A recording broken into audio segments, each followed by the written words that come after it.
Hello everyone and welcome back to my channel. I hope you're all well. This is Lifestyle Critic, where we break down movies and TV shows into their core elements. And in this video we are going to be reviewing Pirates of the Caribbean at World's End, which is the third and final movie entry as part of the original trilogy. And as such it tried to be really epic and really end of the worldy. But as a result of it, it just lost its charm.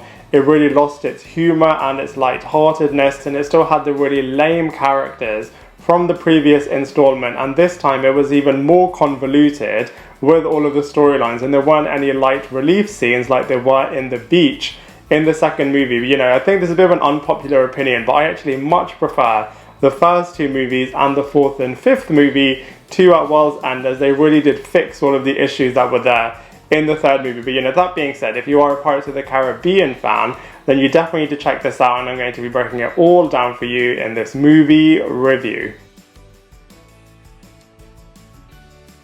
So from a storyline point of view, the film picks up immediately after the second film, and the gang are out trying to resurrect the Jack Sparrow character and bringing back the Pearl as well. And I really thought it was really interesting to see how the Pirates of the Caribbean franchise is going to look at the afterlife and all of that sort of stuff. And they also see the boats of the dead souls as well, which I thought was really, really interesting. We then also see that Beckett, who now has the Davy Jones heart, he is able to control him and he wants to wipe out all of the pirates. And I just thought these two lame villains being together was just something that I was not able to get behind. But that being said, we have the Barbossa character back, and I think this is such a brilliant character. He worked really, really well with the core trio, working with all of them to try and stop Davy Jones and to stop Beckett. So from a premise point of view, it was really, really grand, but like I said, it just wasn't that fun. But you know, that being said, I really like the fact that Barbossa is back. I absolutely loved him as a villain in the first movie, and like I said, he's just worked so well with the core trio characters, and he's just such a piratey, such a funny character. And you also see a lot more from the other world of pirates as well, from different countries. Those certain scenes were really, really funny as well, but also I just feel like it wasn't as well cohesive as the first movie was, and actually as much as this fourth and fifth movie are as well. But you know, from a storyline point of view, there are a lot of high stakes in the third Pirates of the Caribbean movie. So from a cast and characters point of view, very similarly to the second movie, Dead Man's Chest, there are some brilliantly great cast and characters in this movie, but likewise there are also some pretty lame and poor cast and characters in this film as well. So let's go through them one by one. So first up we have the brilliant Johnny Depp, who is back as the Jack Sparrow character. Truly iconic, truly unique. He's still the fun hero in this film. He's just in a little bit of a doom and gloom setting. And obviously this character got killed off in the second movie. So actually there's quite a long portion of time where this character isn't in it at all.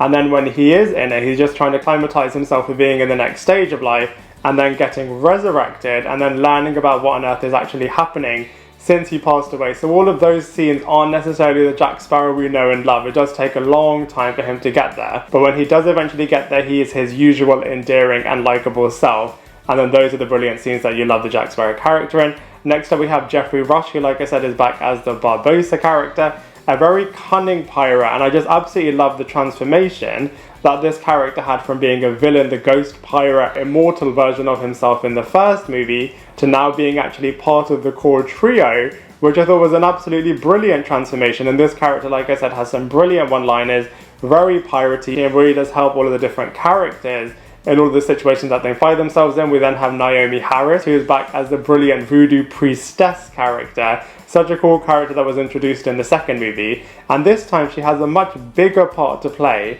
and is actually involved with the Davy Jones past of the character as well, as she was the mastermind in terms of encouraging the characters to bring back Jack Sparrow, and she brought back Barbossa as well. So this character is actually pretty pivotal. It's just a shame that the actual storyline wasn't that impressive.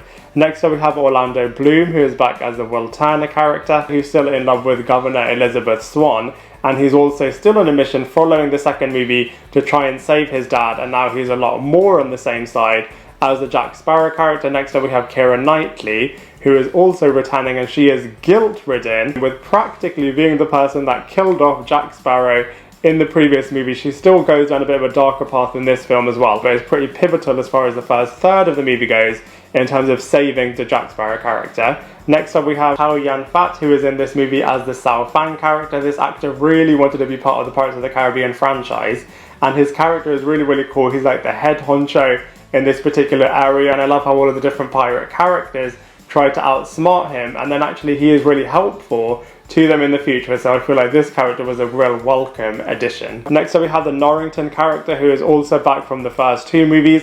I feel like his story arc was brilliant in the second movie in terms of he will step over anyone and everyone to try and get back his position and his rank. However, in this movie, after he's done that, he just has a bit of reluctance to his new leader, the Beckett character. Speaking of which, we then have Bill Nighy, who is back as the Davy Jones character, who I just thought was a really lame villain. And we also have Tom Hollander, who is also back as the Beckett character. And I just feel like the Davy Jones character and the Beckett character were just two really lame villains. Yes, they did do some pretty disastrous stuff. Yes, they did cause a lot of mayhem. But as characters, they just weren't that compelling. And I just feel like they let the team down with them. And so from a casting characters point of view, whilst there were some brilliant casting characters in here, unfortunately there were also some not so great ones in there as well. So from a visuals point of view, whilst I wasn't a big fan of certain characters and the script and the aesthetic that they had in this film, I can't deny the fact that actually it did work really well in what they were trying to do. So obviously they were trying to do this very end of the world, very epic, very dramatic style, and actually they did do a really good job with all of that. So for example, the ship battles and the sword fighting scenes and just some of the situations that these characters are in are actually really life or death. And you really do feel for the characters, and actually some of them do have some really shocking moments in there, especially towards the end of this film. So from a visuals point of view, whilst I wasn't a big fan of it, I can't deny the fact that actually the aesthetic did work really well in this film.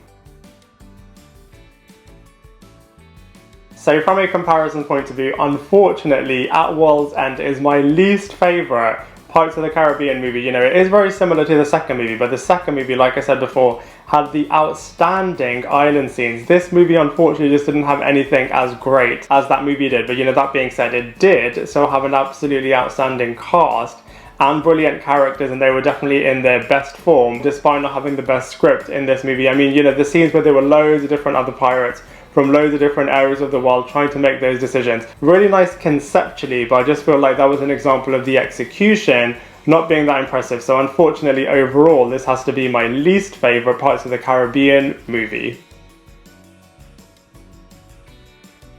So overall, I have to say, you know, Pirates of the Caribbean At World's End was my least favourite movie. I didn't enjoy it as much as I wanted to. But that being said, I am a Pirates of the Caribbean super fan, and I love the world, I love the characters, I love the storylines.